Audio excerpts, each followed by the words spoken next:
Physical health is the second most important thing in your life, just behind mental. A huge part of your health, specifically physical health, is diet. But even your mental health is extremely benefited from having a good diet. Oh, well, Max, I just want to eat sugar because it's good. Shut the fuck, bro. Shut up. If you want to eat healthy, if you don't want to be healthy, you got some problems. Like, how stupid can you be? Like, oh, but Max, I'm young and my metabolic... Shut up. Come on, bro. Shut up. Eating like shit will destroy your long-term health and longevity. So even if you don't gain weight right now, 20 years from now, you'll be very unhealthy, and say you might live 20 years shorter. And do you want that? Like, also, if you want to gain muscle, you need to know about diet, because diet is extremely important when, like, trying to gain muscle. But there's this thing called if it fits your macros, where people, basically, it's called flexible dieting, kind of. And it's where you can eat whatever you want, like you're not on a diet, as long as it fits your macros. So there's these things called macronutrients, which I'll get into later. Which basically, there's 3 different ones. So carbs, fat, and protein. And when you consume macros, that adds to your calories.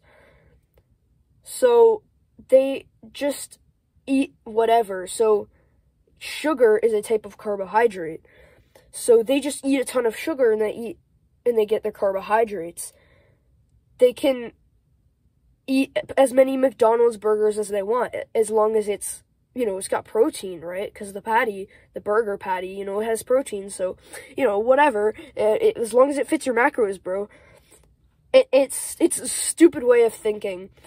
And you just have to do some basic research, and you'll find out that this is not true. It's really important to have diet as a part of your life, and even when you could say you do build muscle. Okay, even if you have a bad diet, even if you just eat sugar, all you have to do to gain muscle is to just eat more. All you have to do to gain muscle is eat more and work out.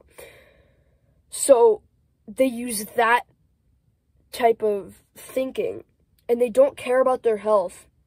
But they only care about the way they look, not their health.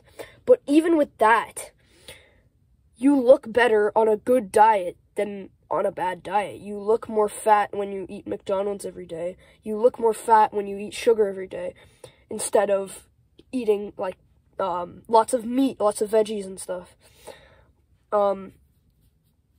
So, you need a diet to live a happy, healthy, and respected life. So, the nutrition label. You know how when you buy something from the supermarket, there's like a label in the back. It says like nutrition list or nutrition label. It's labeled that, and it has like a bunch of these things you've never heard of before. So carbohydrates, vitamin D, calcium. Okay, you probably heard of this before if you're sane, but maybe you haven't or something. I don't know. But there's all these complicated things on there. It has all these different stuff on it. It's so important to your health. And when you buy some food, it's so important to check the nutrition label for different things, because a lot of things have added sugars in them, which is when you add sugar to something. And this is an important thing. It's so important to your health, just understanding what it is, what it means, and how it reflects onto your diet and the food you eat, and why it's important. Now,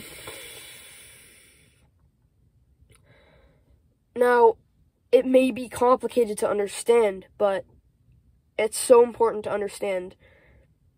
and you want to be the one checking the nutrition label on everything you buy. Everything you buy, you should be checking the nutrition label. Oh, how much protein? How much protein? Oh, how many calories? Okay, cool. It has a lot of micronutrients. No, there's 9 grams of added sugars. I'm not gonna get that. It's so important to be checking this. Now, it doesn't have everything on it. Like, it doesn't have, like, molybdenum in it, but, it puts a lot of the important things on there, and then you just do a little bit of your own research to find out what foods have this that it doesn't show on the nutrition label. So what foods have this? Okay, cool. So I can understand that has that. And then you can buy based off that. But then the rest of the things you can find on the nutrition label. So it's so much easier to have, like, to diet because the nutrition label is there. Oh, but Max, the nutrition label is too hard to understand. Bro, it's not that hard to understand.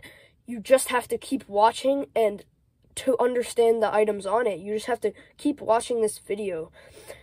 And even if you if you don't, do some more research, because it's so beneficial for your well-being, your health, your diet. You know, it's just so beneficial for your diet, your health, and everything.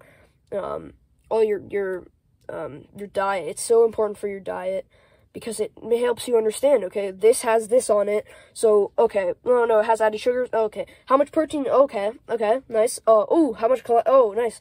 Okay. How many carbs? How much iron? Ooh. You may think that's weird or whatever, but it's so important, and anyone who calls that weird is kind of a loser. So, you just be the one checking it on everything you buy. Be the one checking the nutrition label on everything you buy. And the things it says on it may be confusing, but I'm kind of gonna this video is kind of like explaining the nutrition label, because that's how you understand what foods to eat and how much and stuff. So, the things that it says on there, the things that is required to say on there are calories, the total fat, and then within the total fat, it's required to say how much saturated fat, how much mono or polyunsaturated fat it has, and how much trans fat. It says there's cholesterol labeled, sodium, total carbohydrates, dietary fiber, total sugars, added sugars, protein, vitamin D, calcium, iron, potassium. There can be other things, but the company isn't required to put those other things on there. Those are the only things that are required to be on the nutrition label. So the company, if there are other things on there, that means the company decided to put that on there, and they decided that they wanted to put that on there. It's not a required thing. Your diet revolves around these things on the nutrition label.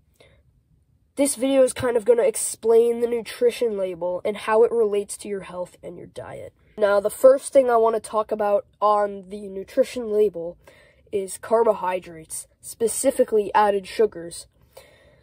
So, first you need to understand sugar in general to understand added sugars. Another word for sugar is simple carbohydrates.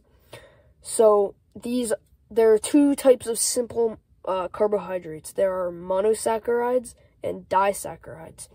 Monosaccharides are glucose, fructose, and galactose. So these are single sugar molecules. So it's one molecule instead of, so it's one molecule to make up the sugar. Disaccharides are when there are two monosaccharides bonded together. So these are things like sucrose, lactose, and maltose. Different types of added sugar include raw sugar, white sugar, brown sugar, coconut sugar, corn syrup, high fructose corn syrup, molasses, malt syrup, etc. These all have simple carbohydrates. Why are simple carbs important, though?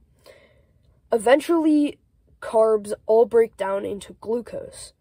the less carb molecules there are in the chain, the faster it breaks down, and the faster it enters your bloodstream, and then the more it raises your blood sugar. So, there are 3 hormones you have to know for this video: leptin, ghrelin, and insulin. Leptin gives the feeling of being full, ghrelin gives the feeling of being hungry, and insulin is what converts glucose or carbs into energy. When you consume too many simple or added sugars, your blood sugar goes like high. When your blood sugar goes too high, too much insulin is released, and your body uses the carbs you need for energy. But insulin also has a second use. It stores extra carbs not used in fat cells, causing them to become bigger, making you fat. It also, when your insulin is too high, it messes up your leptin signals, and that's why fat people never seem full, and they always eat more than they should. Ghrelin is released at the times when you usually eat, so if you just ignore it, you won't feel hungry as much, and you'll be much less likely to eat too much. So it's important to understand these hormones to understand why not consuming simple sugars is important. So insulin's important to understand because when your blood sugar gets raised too high too much, you start to develop type 2 diabetes, metabolic syndrome, obesity, and you get fatter, obviously, right? And there's all these things that are really important to understand about insulin. And this is what the insulin is the main cause of added sugars being demonized, because if they didn't raise your blood sugar levels and then raise your insulin so you get fat and stuff, it wouldn't be as much of a big deal as if it didn't. So insulin's important to understand, and then leptin and ghrelin are also important to understand, because when your insulin is raised, then your leptin gets messed up. So when your insulin is raised, you get fatter, because it stores the excess carbs into fat cells. But also that messes up your leptin signals, so you eat more. But then ghrelin is just important to understand. It's kind of separate.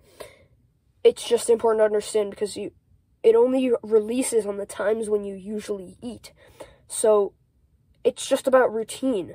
So if you just don't listen to your ghrelin signals, you won't be hungry as much, and you won't eat as much.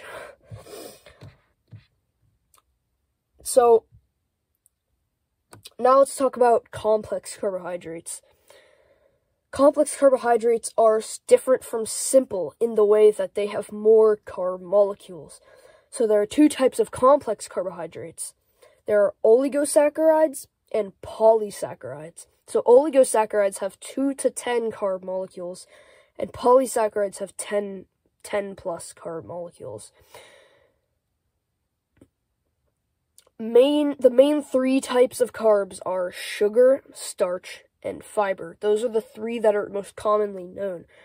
Starch and fiber are both polysaccharides, but the difference is starch has these things the molecules are connected by alpha bonds. Fiber is connected by beta bonds. Alpha bonds are easily digested by the system. But beta cannot be digested by the system. So this means starch enters your bloodstream. It becomes single carb molecules way faster than fiber is because of those alpha and beta bonds. Starches and sugars typically have high glycemic index. Fibers typically have medium to low glycemic index. Typically, the higher the glycemic index, the healthier it is, although there are some exceptions. So what is glycemic index? I just randomly went into this thing called glycemic index. What is glycemic index? And what is high, medium, and low glycemic index? Well, glycemic index is just how fast a food breaks down into glucose and enters your bloodstream. And how fast and much it raises your blood sugar. So something with high glycemic index enters your bloodstream fast and is typically really bad for you. Right, like I said, there are some exceptions. So examples of high glycemic index foods are donuts, white bread, soda, waffles, cookies, cakes. Potatoes are high glycemic index, but they're an exception because they're actually really healthy for you. So potatoes do have high glycemic index, but they're healthy for you, right? There's some exceptions. So glycemic index isn't the only thing that determines health, but it is a major factor. Examples of medium glycemic index, so meaning it raises your blood sugar a medium amount in a medium amount of time. Or usually, actually no, usually it's in a slow amount of time, but a medium raise in blood sugar. So these are things like fruits, veggies, whole grains, honey. So honey's actually really good for you. A lot of people say, oh no, it has sugar in it. Well, it has a medium glycemic index, so it actually doesn't enter your bloodstream nearly as fast as sugar.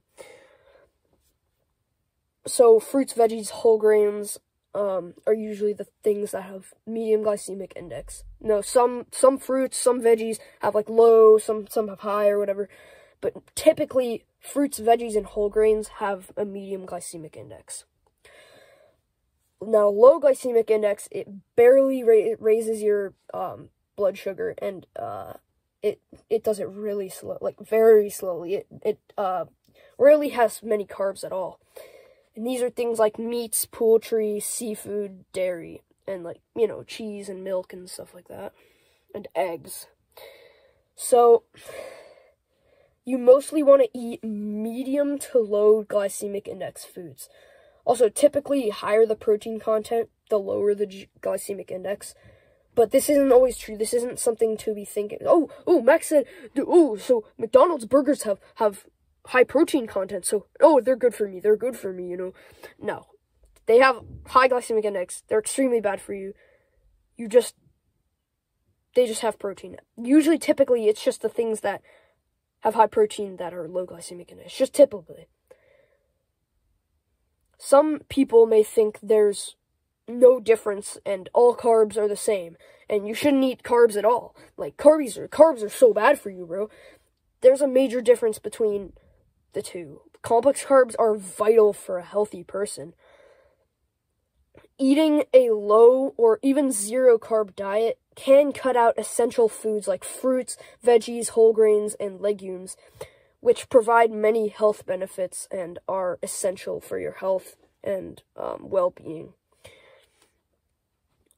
It's important to consume carbs, but you need to understand the right types of carbs and what to be eating in terms of carbs. Like, sugar is obviously bad for you, but you still want to be consuming carbs. Although it's not extreme, although it's just not the most essential thing, because many people have gone on carnivore diets, and usually that's difficult to get carbs from that. But it is important if you want to have a balanced and, a good diet. Carbs are important, although you need to know which types to eat. Now, I want to talk about one of the things that is really important in your diet. There are these things called macronutrients and micronutrients. Macronutrients are things you must consume. Actually, no. Usually they're things you must consume in high quantities to be healthy, but there is one that you don't need for survival at all. Micronutrients are things you must consume in low quantity to be healthy. These nutrients are vital in living a healthy life. Some are even more beneficial than the others. But right now I want to talk about macronutrients.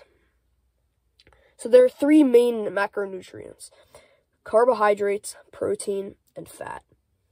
We already talked about carbohydrates, so let's just jump straight into protein. Proteins are combinations of these little things called amino acids. Your stomach breaks down proteins into individual amino acids and then builds them up into every single protein the body needs. So you only need 20 different amino acids to build up every protein the body needs. The body uses protein to repair body tissue, grow muscle, for immune health, to break down food, hormone creation, energy, etc.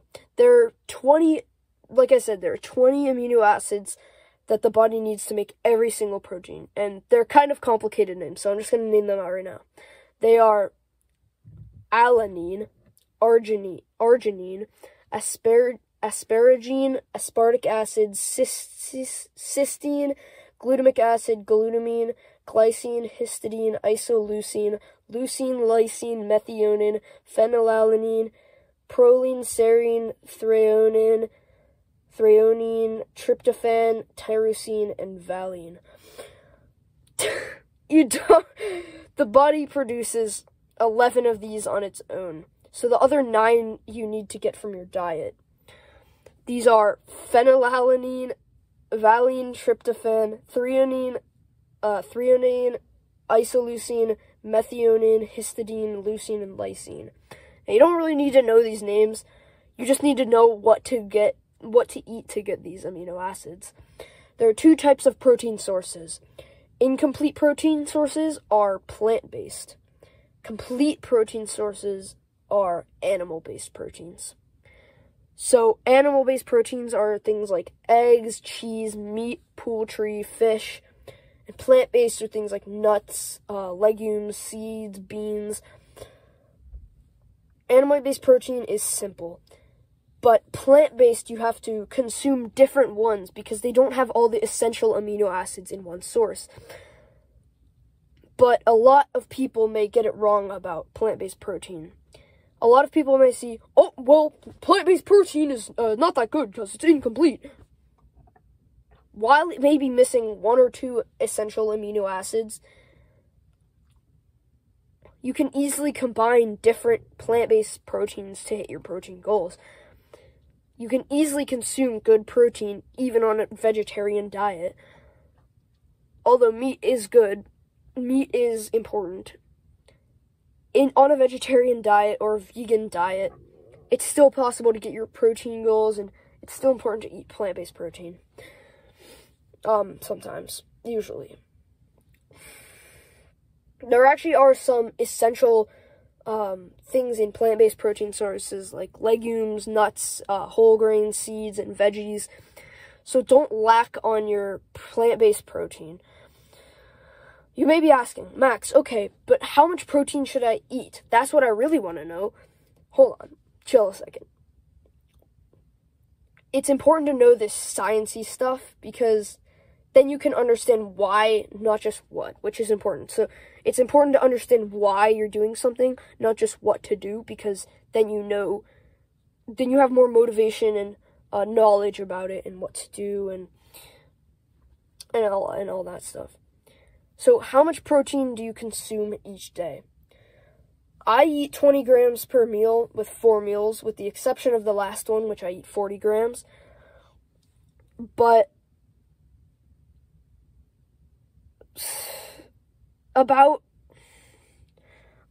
honestly, it could vary, but I eat around 100 grams a day. It's not, like, super important, but it is something important, so 100 grams a day is a good, that's a good thing for me. So that's good for bulking, but if you're cutting, I don't have knowledge about that because I don't have experience with that, and you probably need to do some more other research because I don't have really a solution for that because I don't really have like a knowledge about that or experience. So you may want to go to someone who does have knowledge and experience about that and learn from them. But definitely get a good person. I'll put a good person in the description. Don't you think that's a little much, bro? Don't you think 100 grams of protein is a little much, bro? Oh my. Nah. I'm doing quite fine eating 100 grams a day, whilst the fat depressed people are eating 50 grams a day, and that's the recommendation. You choose. I'm happy, they're depressed. I'm fit, they're not. You choose. 100 grams, 50 grams, you choose. We now established that protein is essential in resistance training, or even exercising by itself. But now let's discuss the controversial topic of fats or fatty acids. So we've covered carbohydrates, now protein. Now the third macronutrient is really important is fat. This has been a controversial topic for a while now, but I'm going to break it down for you. So the real knowledge, not just the old knowledge that okay. There are three main types of fats: saturated fat, unsaturated fat, and trans fat. Fat has gotten way too much of a bad rap in the last 100 years. Let's talk about saturated fat. Many people think saturated fat is really bad for you because it clogs up your arteries, but this just doesn't make sense. I think the reason so many people think saturated fat is bad is because they confused naturally saturated fat with artificially saturated trans fat. No one can argue that trans fats are bad. It's pretty common knowledge that trans fats are bad. But it kind of gave saturated fat a bad rap because they're similar. Now,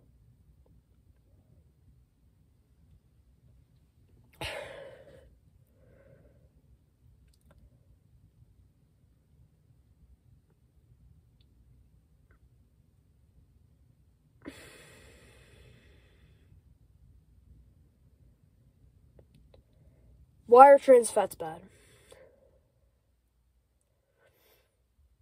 Trans fats are such a horrible thing because the body can't break them down, can't break down the trans bond between them. So it literally just sticks to the wall of your arteries and doesn't even get digested. And it greatly increases the risk of heart disease. Hold on. My throat's so dry right now.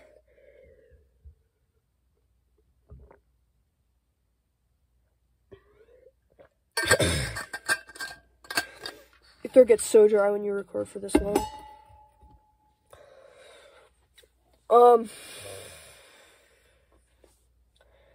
It's just simply not true that saturated fats are bad for us, though. There's another way to think of it. Another way to think of it. Our ancestors in the 1800s, and even before that, even later, but even before 1800s, around the 1800s, I mean, heart disease was extremely uncommon, and they eat they eat way more saturated fat than we do. So why is there more heart disease now, even though we eat less saturated fat? Way less saturated fat than people back then. It doesn't add up. It doesn't add up and make sense because it's not true.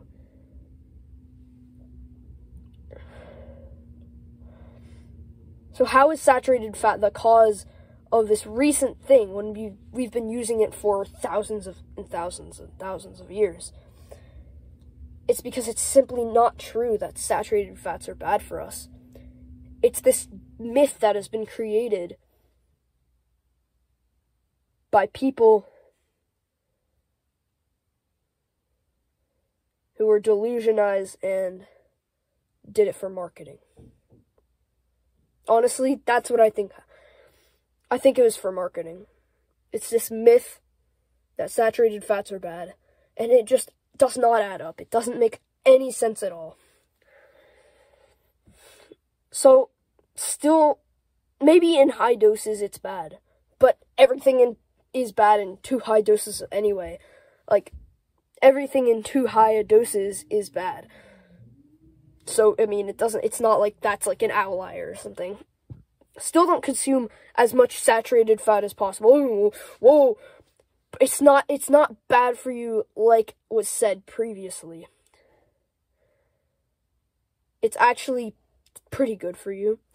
So, some good saturated fats you want to use when like cooking and using is coconut oil, meat fat like lard from pigs, and like red meat fats, butter. So coconut oil, meat fat, butter are good saturated fats to use when like cooking and putting them in things. But so trans fats are very bad for us. Saturated fats are actually pretty good for us. But what about unsaturated fats? There are two types of unsaturated fats: monounsaturated and polyunsaturated.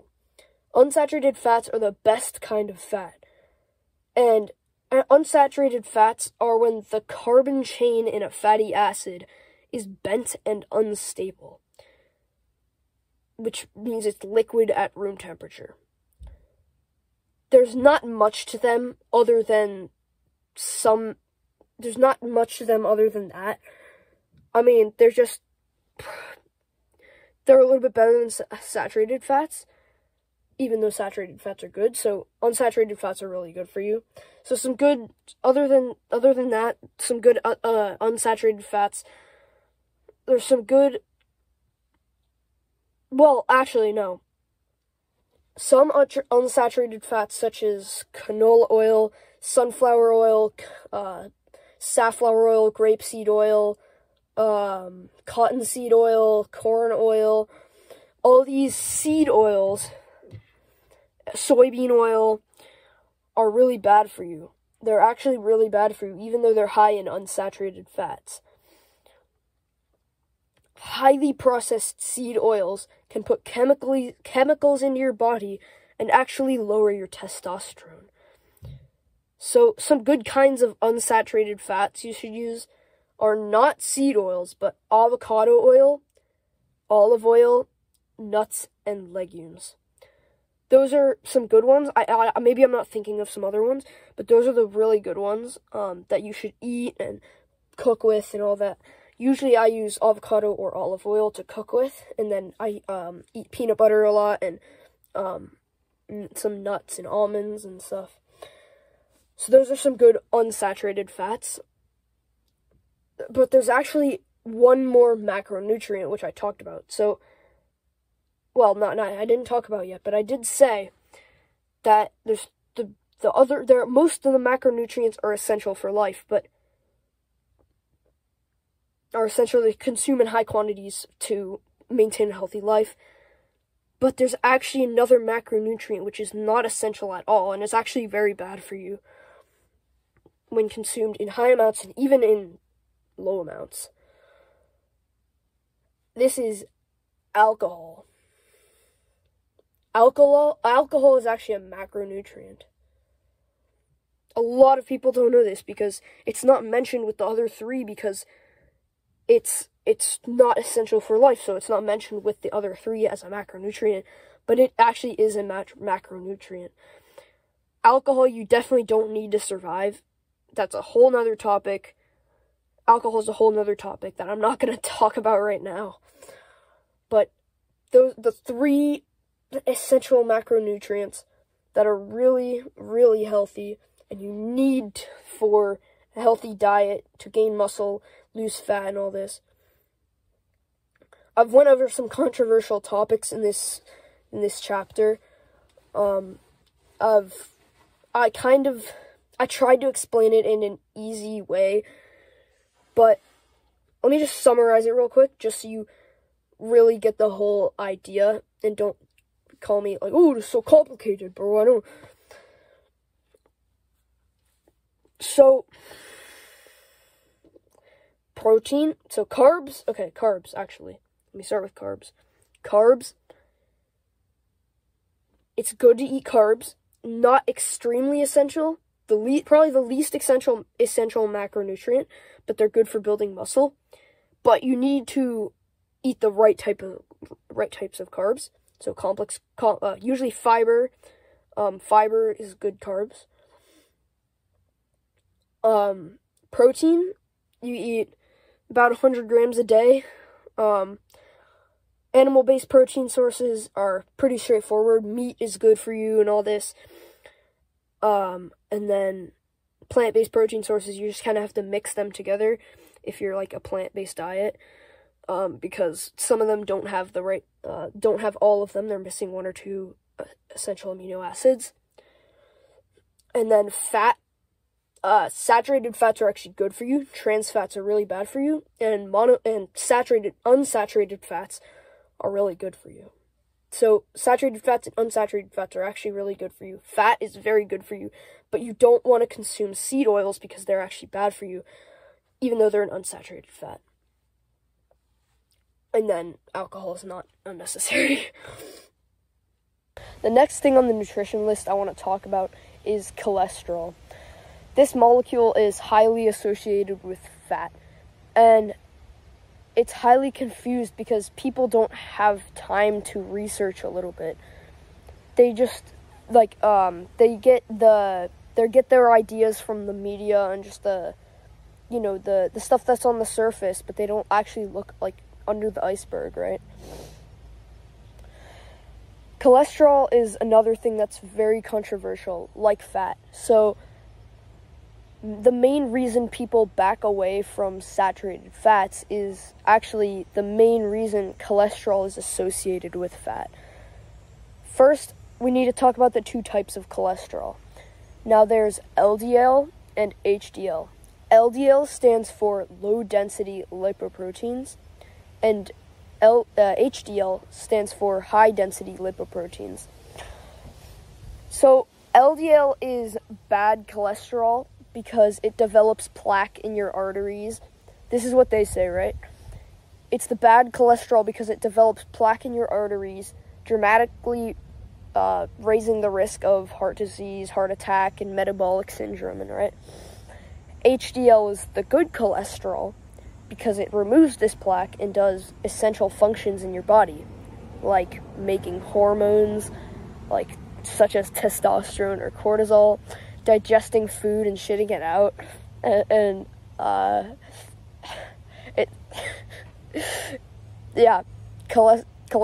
if you didn't have cholesterol, you wouldn't be able to take a shit. People have demonized saturated fats because it raises LDL cholesterol. But the misconception about this is that not the misconception, but just think about it like this.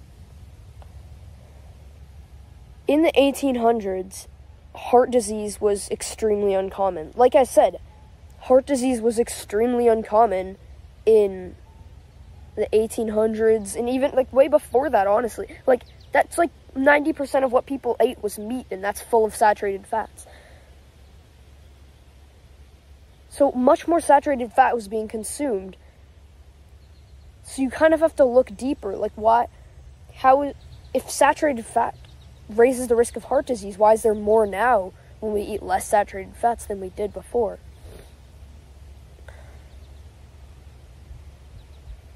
So when you look a little bit deeper, you realize that it's been all wrong. Dietary cholesterol doesn't actually raise blood lipid cholesterol. Dietary cholesterol does not raise blood lipid cholesterol. They are two different things. Dietary cholesterol is obviously the cholesterol you see on the nutrition label. It says, 80 milligrams of cholesterol, or 50 milligrams of cholesterol, or 20 milligrams of cholesterol. That's dietary cholesterol. That's the cholesterol that's in the food. Blood lipid cholesterol is the stuff that flows in your arteries and sticks to your artery walls and develops plaque in there. So this gives a whole new insight and says, wow, the cholesterol that I'm eating doesn't actually affect my blood lipid cholesterol, doesn't actually affect my bloodstream. And I don't even have to, like, worry about saturated fats, bro. Wait, whoa, this is a whole new thing, bro. But although dietary cholesterol is not as much of an importance as blood lipid cholesterol, that doesn't mean, oh, so now it's okay to eat trans fats, bro. No, hold up, bro, hold up. Obviously, it's not okay to eat trans fats, because trans fats actually do stick to your artery walls and cause plaque, because the trans bond isn't able to be digested, so it just sticks to the walls of your arteries. So trans fat is obviously bad, but dietary cholesterol, the cholesterol you see on the label and saturated fat, does not affect your blood lipid cholesterol as much as we thought. And this means saturated fat, this is why saturated fat is actually not that bad for you. This is why the saturated fat did not have any, like, effect on the heart disease, because saturated fat went down and heart disease went up. That doesn't make sense, right? So it doesn't make sense when you think about it, and we've kind of discovered the reason here. It's because dietary cholesterol doesn't have much of an effect on blood lipid cholesterol. And this contradicts so many people's beliefs, but a lot of people might disagree and click off right now because they're like, no, whoa, no, it's like, but it's important to know this, because red meat is obviously an important part of your diet, unless you have some other beliefs like, oh no, I can't eat beef because, like, religion or something, or like, oh, I don't believe in it or whatever. But dietary cholesterol is actually very healthy for us. So LDL has been demonized as this bad cholesterol, but there's been new research that says, okay, wait, this isn't actually that bad. LDL actually is, like, important for us. It also helps make hormones like testosterone, cortisol, estrogen, some other things.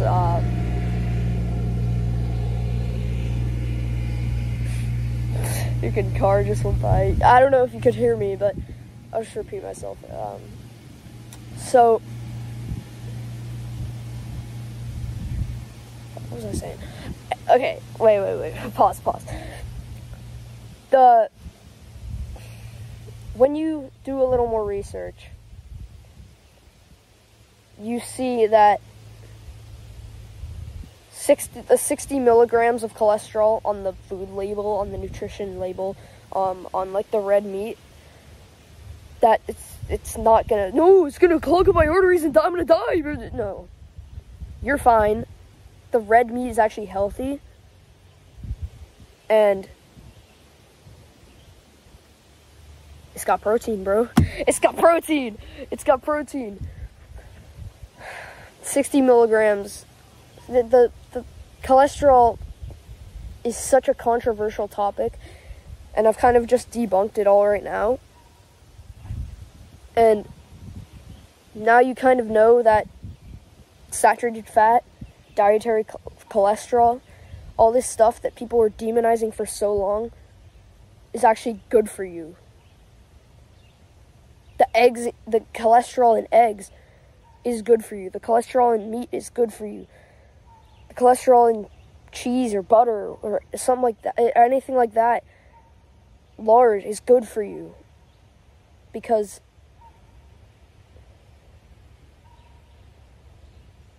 it's actually healthy, and it doesn't have much of an effect on your blood lipid cholesterol. So you're not going to get heart disease from eating meat, because it says 50 milligrams of cholesterol.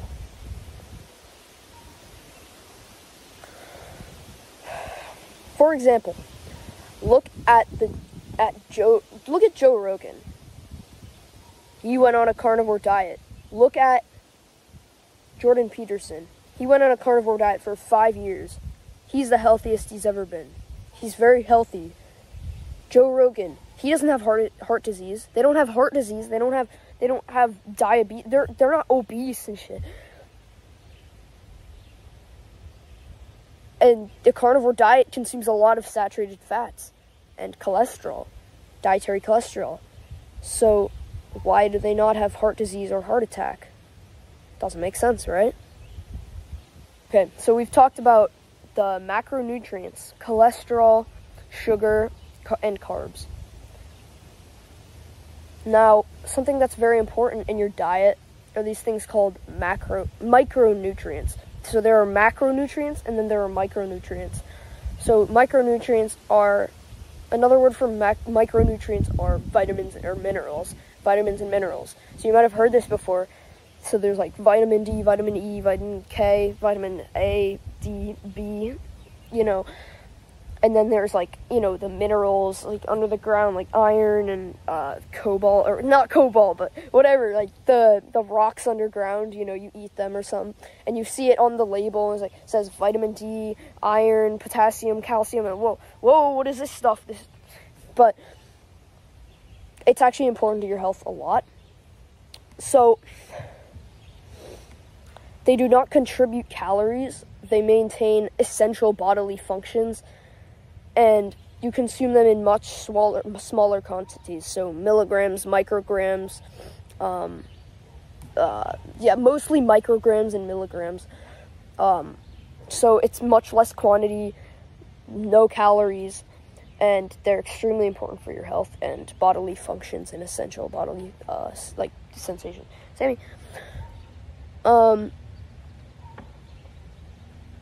So I still maintained a good diet without knowing this stuff. And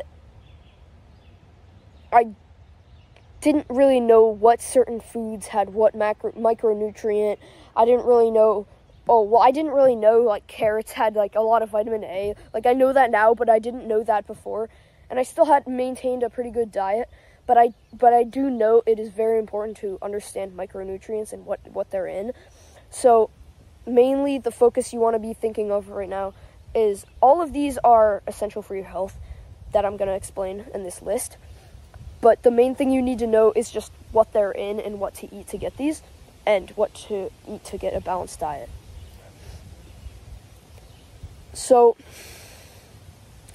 can be complicated. So I'm going to try and explain them right now really simply. But first I'm going to start with vitamins. So there's vitamin A, or also called retinol, you might see on the label, or beta-carotene is like the precursor that your body converts into vitamin A. It's good for your eye health, immune health, may lower risk of cancer, some cancers, helps bone development, and it's fat soluble, so it's easier to consume too much of. So the good sources of vitamin A are eggs, shrimp, milk, carrots, pumpkin, and broccoli. There's like a bunch of B vitamins. It's weird. So they're all water soluble. So that means you excrete it. It means you excrete it out, and it's hard to consume too much of.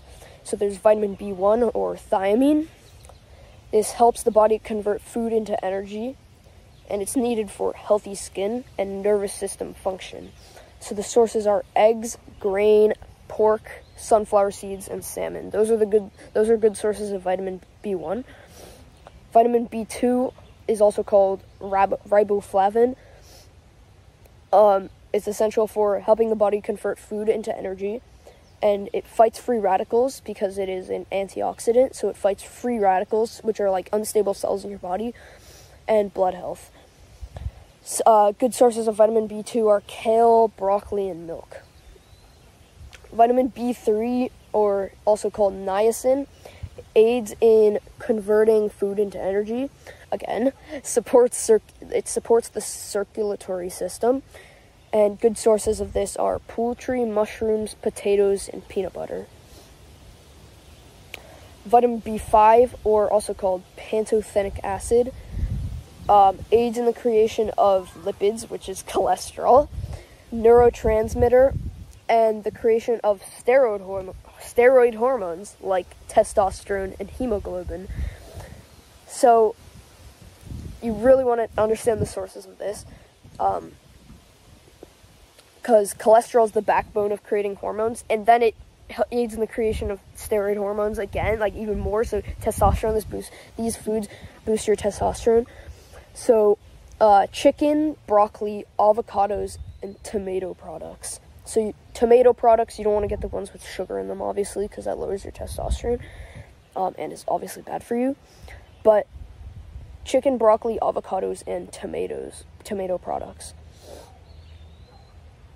Vitamin B6 is also called pyridoxine, and it helps regulate your sleep, your appetite, and your mood.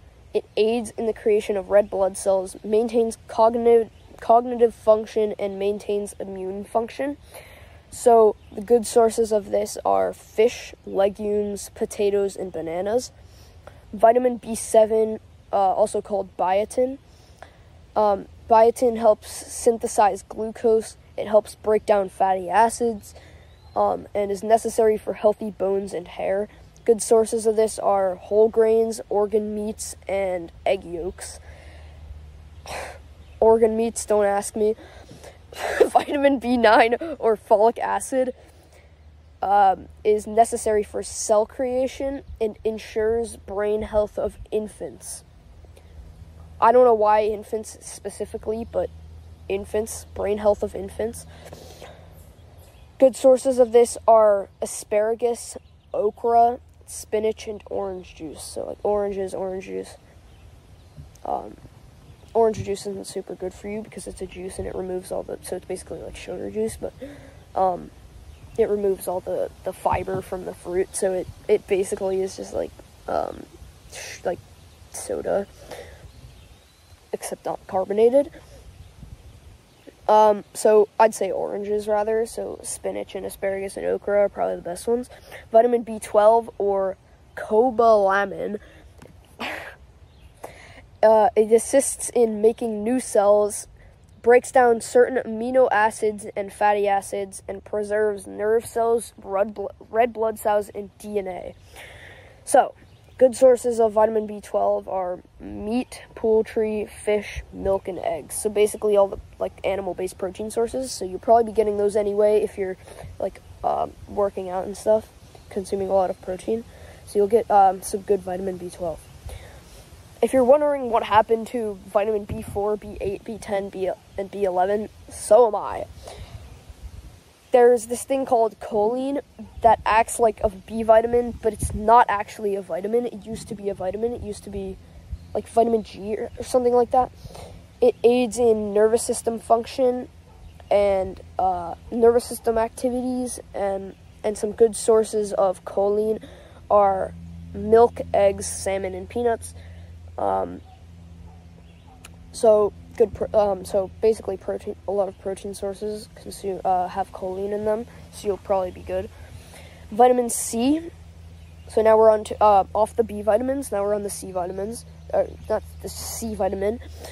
Vitamin C or ascorbic acid, you'll most likely see ascorbic acid on the label, of like the nutrition label, in the ingredients or whatever. You'll most likely see ascorbic acid rather than vitamin C. It's an antioxidant, so that means it helps protect cells from free radicals. Like I said, these are like unstable cells in your body that like attack cells, your like important cells. Free radicals, free radicals are obviously bad, so antioxidants are important. Vitamin C is an antioxidant. It protects against cataracts and certain cancers. It is water soluble, so you excrete it out, and it's hard to consume too much of. Good sources of vitamin C are citrus fruits, broccoli, bell peppers, and strawberries. Vitamin D or calciferol. So you'll see like cholecalciferol or something like that. That's vitamin D3, I'm pretty sure. And then there's like different types of calciferols. You'll most likely see, like if it's a certain type of D vitamin, so there's D1, D2, D3, D3 is like cholecalciferol or something like that. You'll see something and then calciferol in the same word. That's vitamin D. So it helps bone strength and immune health, and it's fat soluble, so it's easier to consume too much of it. Good sources of this are obviously sunlight. You probably knew that. So sunlight is actually not a food, obviously. No shit. Sunlight, fatty fish, and fortified milk and butter. So vitamin D, fortified milk and butter, and orange juice is on it, but that's not a good source. Vitamin D is usually put in most milk, so it's like vitamin D3 infused milk. So that can be a good source. Fatty fish and sunlight. So those are what, if you don't eat fish. I mean, honestly, if you're like on self-improvement, you'll probably be out in the sun more, so you'll probably be fine. But vitamin D is honestly something that's, I take vitamin D. It's like the only supplement I take right now. I'm trying to get more, but vitamin E or alpha tocopherol. Most likely you'll see like D-alpha tocopherol or something on there. That's most likely vitamin E.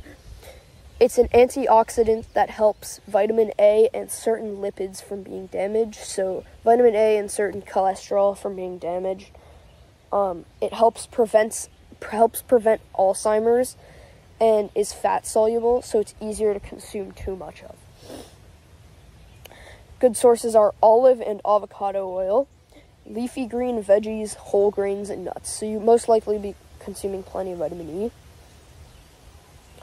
Vitamin K, which is the final one, is another name for vitamin K. Now, some other names for vitamin K are phylloquinone, and menaquinone.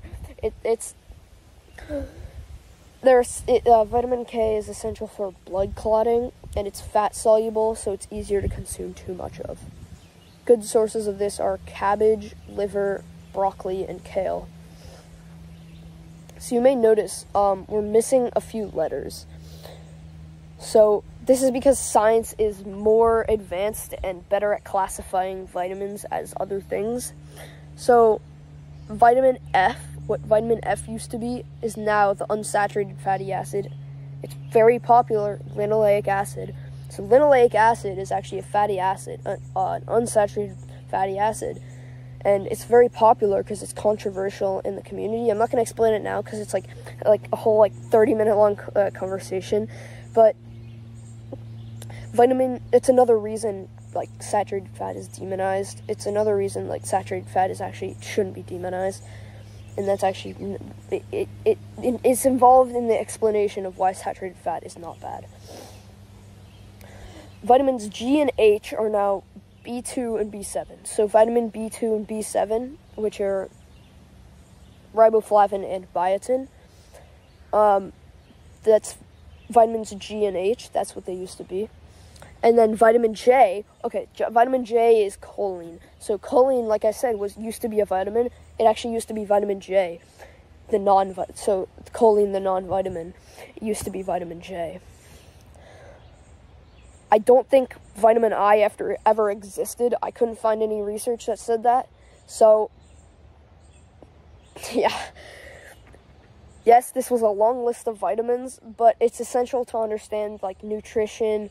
It's essential to understand to know these, to understand nutrition and what to be eating for a balanced diet to get all your micronutrients. Now, another long list of minerals. It's not quite as long. I'm also not going to name all the benefits of these because you don't really need to know the benefits. You just need to know where to get them from. All you need to know is they're very important. You need to consume them. So these things you should be to know. So, okay, I'm just gonna go on a little, go on a rant here, quick. Calcium, dairy, kale, salmon. Chloride, table salt, so sodium chloride. Chromium, you get it from meat, poultry, eggs, cheese, nuts. So you'll probably get plenty of this. Copper, you get from liver, shellfish, nuts, seeds, and beans. Iodine, you get from iodized salt or seafood. iron you this is the most common deficiency is iron deficiency. So this is probably why it's on the nutrition label a lot, or it's required to be on there. So you get iron from meat, poultry, eggs, green veggies, and whole grains. I'm not sure why this is the most deficient, probably because people don't eat enough meat and veggies and like healthy stuff. But magnesium you get from spinach, broccoli, cashews, whole grains, and nuts. Manganese you get from fish, nuts, legumes, and whole grains. Molybdenum, that's how you pronounce it. Molybdenum you get from nuts, milk, and legumes. Phosphorus you get from dairy, meat, eggs, potatoes, and almonds. So try kind of be noting these down in your brain and noting them on paper possibly. Like note all the main things that that you would be able to eat on here that like include in the micronutrients. So like if I didn't know all this, then I would probably put on there, like I'd probably be on a notepad saying like, okay, carrots, broccoli, kale, whole grains, good, all right, and legumes, nuts, like I eat these, meats, chicken, poultry, so, phosphorus you get from, phosphorus you get from dairy, meats, eggs, and potatoes and almonds. Wait, did I already say, I might have already said that, but dairy, meats, eggs, potatoes, and almonds, I don't think I said that. Potassium you get from bananas, which most people know, avocado, grapefruit, and fish. Selenium you get from meats, fish, walnuts, and Brazil nuts. Sodium is commonly associated with higher risk of heart disease. This is only if you eat a fuck ton of it. It's actually very healthy. The main reason people associate it with like heart disease and stuff is because like it's the main reason people associate it with heart disease is because people consume like a ton of it when they go to McDonald's and stuff. But let's be honest, if you go to McDonald's, you're probably gonna have a heart attack. Like if you go to McDonald's every day, you're probably gonna have a heart attack in like a few years.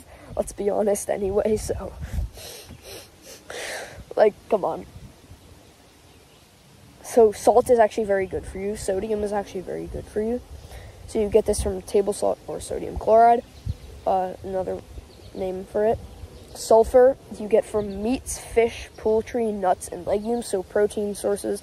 So you probably eat plenty of this if you're a bodybuilder. And zinc, which you get from meats, oysters, beans, and nuts. Yeah, I'm done with the micronutrients, finally, bro. Jeez. Long list, boys, but maybe note some stuff down, because it's really important for your health to understand what just note down what sources. So note down the main sources like you should be consuming more of and be consuming, so you kind of know what to put in your diet. And micros are very important for your health, but again, they aren't like totally essential to know, because a healthy diet will probably get you all of these. But this isn't totally true, because some people don't really know what a healthy diet is, or they don't get some of these, because like I don't eat fish because I hate fish. You can unsubscribe, or no one subscribe to me anyway, but but you can hate me for that, because a lot of people love fish, but I don't like fish, so I don't get enough omega-3 fatty acids. I probably don't get enough of like all these things that have fish in them. So like just note down the ones that you would get, that you need to like the foods that you need to get for these. So vitamin D, I take vitamin D because I don't eat fish, and fish is like the only food source with vitamin D, so that's actually a good thing. So micros, very important to know, and just note down a couple things you should be adding to your diet that contain lots of micronutrients. Okay, I just want to real quickly go over some topics. So calories. The final thing that's important to your diet are calories. So putting them last, I'm putting them last because lots of people get it wrong. Lots of people think calories are the most important thing. Diet doesn't matter. Whoa, just eat less. If you don't want to be fat, just eat less calories. If you want to gain muscle, just eat more calories. Like that's all you have to do. Bulk and cut. But diet's obviously important, very important. So calories are too, though. So I definitely want to explain them. The phone's about to die. The camera's about to die. So I just want to I'm just gonna speed this up. Like I explained in the intro, calories aren't the only thing that are important in your diet, although they are very important. So depending on your weight goals, you bulk or cut. Bulking is when you eat in a slight calorie surplus, so you eat slightly more food than usually. Cutting is when you eat in a slight calorie drop, so you eat slightly less food than usually. Bulking goals try to gain the most muscle as possible and the least fat possible, while cutting goals try to lose the most fat possible while still maintaining their muscle. Usually. If you're skinny, bulk. If you're fat, cut. If you're skinny fat, choose which one you prefer. Because you're both. They're both bad, bro, and you're both. Each macronutrient has a certain number of calories per group. So carbohydrates contain 4 calories per gram. Protein contains 4 calories per gram also. Fat contains 9 calories per gram, and alcohol contains 7 calories per gram. So a common misconception is that you consume a low-fat diet to consume less calories. So eat less fat if you want to consume less calories. Eat less fat so you don't get fat, bro. This is wrong because fat is an essential nutrient. Is very healthy. The goal when cutting is to consume less food, not to consume less of a certain nutrient. That's not how you do it. You'll be fat, omega-3 deficient or deficient, or omega-6 deficient. You just want to eat less food, not less fat. Because fat's very healthy, obviously. Calories, you do want to watch fat, though, when you're on a calorie deficit, because fat has a lot of calories. Calories can be important to track, but the main thing I would say to know is to eat. If you're not tracking calories, a good way to know if you're eating the right amount. If you're bulking, after a meal you should be very full, or just eat more. Honestly, you should be very full, or you should just eat more. If you're cutting, stop eating as soon as you aren't hungry anymore, or just eat less. No way, bro. Okay, now, last topic. Exercise. It's important to maintain a healthy lifestyle, not only to have a good diet, but to exercise. For bulking goals, you must resistance train, meaning going to the gym, doing calisthenics. For cutting goals, you don't have to resistance train, but you will lose muscle in the process. Exercise is way too neglected by people, but it's vital to be healthy and fit, so definitely be exercising because it's so important. People say, oh, you only need to exercise 10 minutes a week because... Shut up, bro. Just shut the fuck up. You need, at the very least, 70 minutes of exercise per week, but probably should be at least an hour a day, honestly, to be, fit and healthy. If fitness is not your focus right now, fair enough, 70 minutes a week, but honestly, I'd say an hour a day for most people. Diet is very important, but if you have fitness goals, not just health goals, you must exercise. Specifically resistance train, because resistance training gains you muscle. So if you're bulking, you're just going to be fat if you don't resistance train or exercise. If you're cutting, you're just going to lose muscle too, so you're going to look skinny when you're done. So resistance training definitely is the most important. So like going to the gym, calisthenics, training on the rings, like explained in my previous video, like working out. Pretty long video, but there may be some things I missed, which I may explain in later videos. So make sure you stick around. I'm glad you made it to the end. This means you care about like your diet and your health. So I'm actually very happy that you care about your health and diet, because that means you're on the right path. It means you respect yourself, which is a really important thing in this space. Now you just need to make the changes to actually develop yourself and develop yourself into a healthy person. I genuinely hope you change your life and become a healthier person from this video. Peace out, bro. See you next video.